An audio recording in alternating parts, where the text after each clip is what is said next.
इस वीडियो में हम लोग प्रत्यावर्ती धारा परिपथ में वैद्युत शक्ति अथवा सामर्थ्य पढ़ते हैं। तो इसकी डेफिनेशन हो जाएगी, वैद्युत परिपथ में वैद्युत ऊर्जा क्षय की दर को वैद्युत शक्ति अथवा सामर्थ्य कहते हैं, पी से लिखते हैं।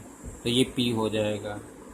अब डीसी परिपथ की भांति एसी परिपथ में भी P बराबर VI होता है। जिस तरह से डीसी परिपथ में P बराबर VI होता है, वैसे ही एसी परिपथ में भी VI लिखते हैं। लेकिन अब एसी परिपथ में हम लोगों को याद होगा V और I के ताक्षणिक मान हम लोग लिखा करते थे। V बराबर V0 sin omega T, I बराबर I0 sin omega T plus minus pi, कुछ भी लिख सकते थे अगर वोल्टेज और धारा के बीच कलांतर होता था। तो अब हम लोग एसी परिपथ के लिए P का मान निकालना सीखेंगे। तो मान लेते हैं एसी परिपथ में वोल्टेज E है और धारा I है, उनके बीच का कलांतर फाई है। तो E बराबर हो जाएगा E0 sin ओमेगा टी और I बराबर हो जाएगा I0 sin omega T plus minus phi.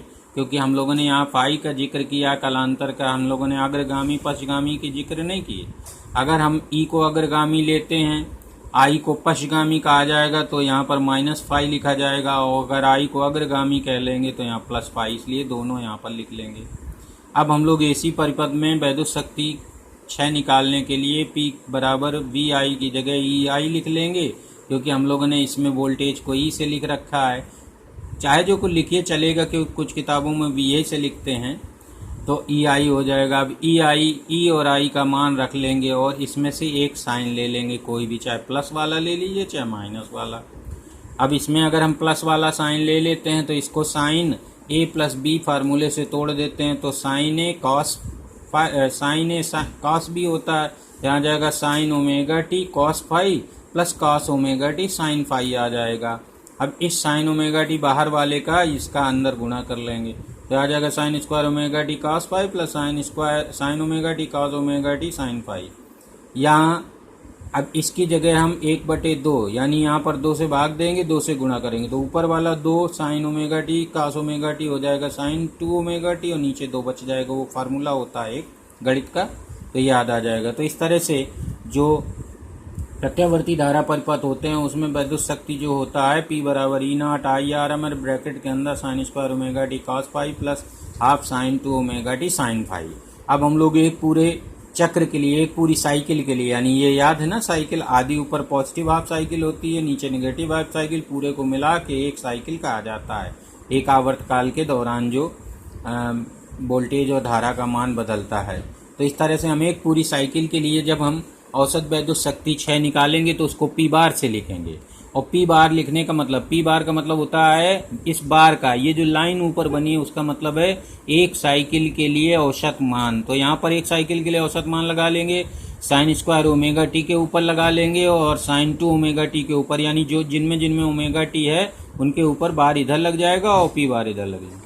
अब पीछे हम लोग पढ़ चुके हैं, एक बार बता चुके हैं, साइन स्क्वायर ओमेगा टी का एक साइकिल के लिए औसत मान जो बार बराबर होता है हाफ होता है, 1/2 होता है, और साइन 2 ओमेगा टी का एक साइकिल के लिए औसत मान 0 होता है। इन दोनों मानों को यहाँ रख लेंगे। जब इन दोनों मानों को यहाँ रख लेंगे तो यहाँ हाफ आ जाएगा, यहाँ 0 हो जाएगा पूरा टुकड़ा। तो P बार बराबर आ जाएगा E0 I0 into half cos phi, half cos phi आ गया हाफ। अब नीचे जो 2 लिखा है उसको 2 जगह √2 अलग अलग लिख लेंगे, √2 मिल के फिर 2 हो जाएगा। अब जो E0 अपान √2 को ERMS कहते हैं, तो इसकी जगह ERMS लिख लेंगे, इसकी जगह पर IRMS लिख लेंगे, कास फाई ये लिख लेंगे, तो ये आ जाएगा। तो एसी परिपथ में जो औसत वैद्युत शक्ति क्षय होता है एक पूरी साइकिल के लिए या एक पूरे चक्र के लिए, वो P बार बराबर लिखा जाता है ERMS IRMS into cos phi. तो अब यहाँ पर ये देखिए, याद रखना है कि एसी परिपथ में P बार का मान यानी औसत वैद्युत शक्ति क्षय ERMS IRMS के अलावा एक और पद कास फाई पर भी निर्भर करती है। तो ये जो कास फाई पर निर्भर करती है, अर्थात E और I के बीच कलांतर फाई पर भी निर्भर करती है औसत वैद्युत शक्ति क्षय। तो यहाँ पर ये जो टर्म है कास फाई, तो इसको बोलते हैं एसी परिपथ का शक्ति गुणांक। तो ये कभी कभी आ जाता है, तो बस सीधे उठा देना है, P का फार्मूला लिखना है और लिख देना है कास फाई को परिपथ का शक्ति गुणांक कहते हैं।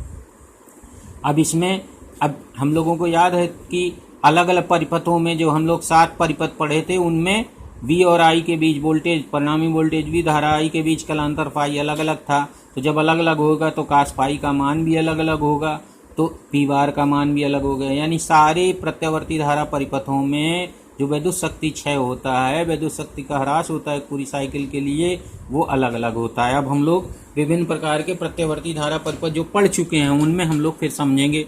तो पहले हम आर परिपथ लेते हैं। तो आर परिपथ में हम लोगों ने पढ़ा था कि वोल्टेज और धारा समान कला में होते हैं, यानी उनके बीच कोई कलांतर नहीं होता, तो फाई बराबर 0। तो उस आर परिपथ का जो शक्ति गुणांक होगा कास फाई यानी कास 0 यानी 1 हो जाएगा। तो आर परिपथ का शक्ति गुणांक सबसे अधिक होता है और 1 होता है। इस प्रकार आर परिपथ में जो एक साइकिल में विद्युत शक्ति का ह्रास होता है P बार, वो ERMS इंटू IRMS के बराबर होता है, अर्थात वोल्टेज के वर्गमाद मूल मान और धारा के वर्गमाद मूल मान के गुणनफल के बराबर होता है। अब इसको अगर हम ग्राफ में लिखें तो पहले तो आर परिपथ के लिए हम लोग E और I का ग्राफ बनाएं। तो E और I में दोनों में साइन ओमेगा टी होता था, तो दोनों ग्राफ मूल बिंदु से बनेंगे, एक डॉटेड में बनेगा और एक फुल स्केच में बनेगा। तो ये ग्राफ याद होगा।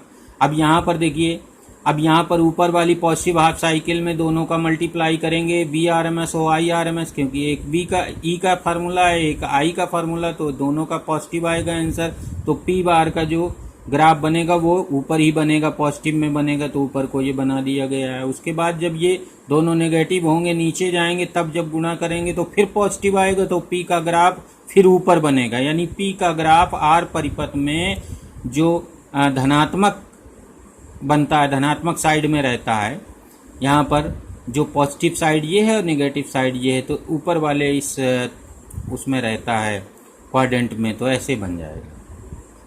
तो यहाँ से स्पष्ट है कि अगर हम P बार का मान निकालें तो वो पॉजिटिव ही आएगा, तो इसमें हमेशा P पॉजिटिव रहता है। अब दूसरा देखते हैं, दूसरा समझते हैं। तो L परिपथ था, C परिपथ था या LC परिपथ था, इन तीनों परिपथों में जो वोल्टेज और धारा के बीच कलांतर था वो 90 अंश होता था। याद रखना, L परिपथ, C परिपथ, LC परिपथ, इनमें सब में 90 डिग्री होता है। तो 90 डिग्री जब रखेंगे तो कास पाई, तो इन सब परिपथों का जो शक्ति गुणांक होता है वो 0 होता है। और जब शक्ति गुणांक 0 होगा तो P बार का मान अगर हम यहाँ से देखें, पीछे जो हम लोग यहाँ पर लिखे थे, तो कास पाई की जगह 0, तो P बार 0, तो यहाँ P बार बराबर 0 आ जाएगा। अर्थात ये मतलब हुआ कि L परिपथ हो अथवा C परिपथ हो अथवा LC परिपथ हो, इन सारे परिपथों का शक्ति गुणांक 0 होने के कारण इनमें विद्युत शक्ति का ह्रास पूरे एक साइकिल का 0 होता है, यानी औसत विद्युत शक्ति का ह्रास 0 रहता है। तो ये याद रखना पॉइंट। L परिपथ, C पर, उसमें कलांतर याद रखना है, कलांतर के आधार पर ये P बार निकाल लेना है। तो L परिपथ में 90 डिग्री था, L परिपथ में कौन धारा पश्चगामी थी और वोल्टेज 90 अंश अग्रगामी था। C परिपथ में धारा अग्रगामी थी 90 अंश, वोल्टेज पश्चगामी था। और LC परिपथ में जो परिणामी बनता था या तो EL की तरफ बनता था या EC की तरफ बनता था, और वो धारा I के साथ जब कलांतर निकालते थे तो वो 90 डिग्री ही रहता था। तो तीनों में ही फाई 90 होता है, तो तीनों का शक्ति गुणांक 0 होता है, तो उनमें कोई विद्युत शक्ति का ह्रास नहीं होता। तो इन तीनों परिपथों में कोई ह्रास नहीं होता। तो अब अगर हम इन तीनों परिपथों के लिए हम लोग ग्राफ बनाएं, अगर हम ग्राफी चित्रण कर निरूपण करें, तो V का अगर हम V0 साइन ओमेगा टी ले लें तो मूल बिंदु से ही ग्राफ बना लेंगे, और I का 90 डिग्री पीछे ले लें या ऊपर ले लें तो नीचे ले लेंगे, तो नीचे से dot dot dot dot dot से बनाते चले जाएंगे। अब इसके लिए अगर P बार निकालेंगे तो दोनों का 0 आएगा हमेशा। तो यहाँ पर पॉजिटिव के लिए पॉजिटिव आएगा और नेगेटिव के लिए नेगेटिव। तो याद रखना है कि ऊपर वाला जो लूप होता है वो पॉजिटिव रहता है, उतने लूप नीचे नेगेटिव चलता है। इस तरह से ऐसे बनता है। तो इस तरह से आधे लूप पॉजिटिव होते हैं, आधे लूप नेगेटिव होते हैं, यानी एक पूरी साइकिल में जो विद्युत शक्ति का ह्रास होता है वो 0 आ जाता है। तो इन सारे परिपथों में 0 इस तरह का ग्राफ बन जाता है। ग्राफी निरूपण है ये, इसकी बहुत वो जोर देने लायक नहीं, लेकिन अगर थोड़ा दिमाग लगाओगे तो ये ग्राफ बनाना भी समझ जाओगे। अब इसके अलावा हम लोग यहाँ भी समझ लेते हैं LR परिपथ में P बार कैसे निकाला जाता है। तो LR परिपथ में तुमको याद होगा tan फाई बराबर था XL/R। अब अगर हम समकोण त्रिभुज बनाकर इस कोण को फाई मान लें तो tan फाई बराबर होता है लंब बटे आधार। तो ये लंब हो गया, ये आधार हो गया, तो इसका जो विकर्ण निकलेगा तो Z बराबर ये √R² प्लस XL² निकलेगा। तो ये R² प्लस XL², इसको बोलते थे LR परिपथ की प्रतिबाधा Z, तो ये Z हो जाएगा। तो इस त्रिभुज से cos फाई अब निकाल लेंगे। तो LR परिपथ का जो cos फाई होता है शक्ति गुणांक R/Z होता है। तो जिन परिपथों में R होगा तो उनमें R/Z चलेगा। तो अब यहाँ पर अगर फार्मूला लिखें LR परिपथ के लिए औसत विद्युत शक्ति 6 का, तो P बार बराबर आ जाएगी RMS into IRMS into cos phi की जगह R/Z, ये आ जाएगा। CR परिपथ में भी यही हो जाएगा R/Z, जहाँ CR परिपथ का Z जो होता है √R² प्लस XC² होता है, तो ये आ जाएगा। तो यहाँ पर हम ऐसे लिख सकते हैं। इसी तरह से LCR परिपथ में R/Z फिर हो जाएगा, जहाँ पर ये जो Z था √R² plus XL minus XC का, या XL अंतर XC का होल स्क्वायर लिख लेंगे, तो ये लिख लेंगे। तो सब में फार्मूला जिनमें R है, यानी LR परिपथ, CR परिपथ और LCR परिपथ में cos फाई बराबर R/Z लिखा जाता है। Z का मान इसके हिसाब से देखते हैं, इसका Z, इसका Z, इसका Z। तो इन तीनों परिपथों में P बार बराबर होता है RMS into IRMS into R/Z। अगर R किसी परिपथ में नहीं है तो उसमें 0 आएगा P बार। तो याद रखना, इसीलिए जो पहले पढ़े L परिपथ, C परिपथ और LC परिपथ, उन सब में R नहीं था, इसलिए उनमें विद्युत शक्ति 6 0 आया था।